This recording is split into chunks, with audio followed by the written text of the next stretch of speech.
Assalomu alaykum azizlar, kanalimizga xush kelibsiz. Eng so'nggi ma'lumotlardan xabardor bo'lish uchun kanalimizga obuna bo'ling. Diqqat, tezkor xabar tarqating. Xalq banki, O'zsanoat qurilish banki va Turon bank xodimlari pensioner fuqaroni soxta hujjatlari bilan xonavayron qildi. Sirdaryo viloyatida bir fuqaro bankni sudga berdi. Uning ta'kidlashicha, 2019-yilda u kredit olish uchun bankka murojaat qilgan, lekin bank unga rad javobini bergan. Lekin oradan 3 yil o'tib, fuqaro o'z nafaqasidan kredit uchun pullar yechib olinayotganini aniqlagan. Tekshiruvlar davomida fuqaro nomiga soxta imzolar bilan boshqa banklardan ham kreditlar rasmiylashtirilgani ma'lum bo'ldi.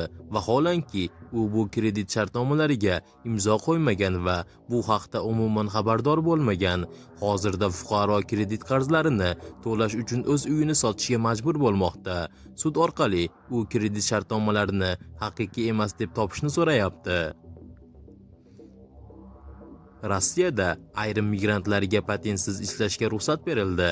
Prezident Vladimir Putin chet elliklar barmoq izlari va tibbiy ko'rikdan o'tgan taqdirda patentsiz ishlashini mumkin qiluvchi farmonni imzoladi. Farmonga ko'ra, migrantlar IIVda barmoq izlari orqali ro'yxatdan o'tishi, narkotik va psixotrop moddalarni iste'mol qilish bo'yicha test topshirishi, OIV, sifilis va sil kabi yuqumli kasalliklarga tekshiruvdan o'tishi zarur. 2025-yilda Rossiya hukumati patent bilan ishlashga oid talablarni yumshatishni rejalashtirmoqda. Bu qonunda migrantlarga faqat kelgan hududi emas, qo'shni hududlarda ham ishlash imkoniyati berilishi nazarda tutilgan. Tramp Ukrainaga vassal davlat sifatida qaraydi.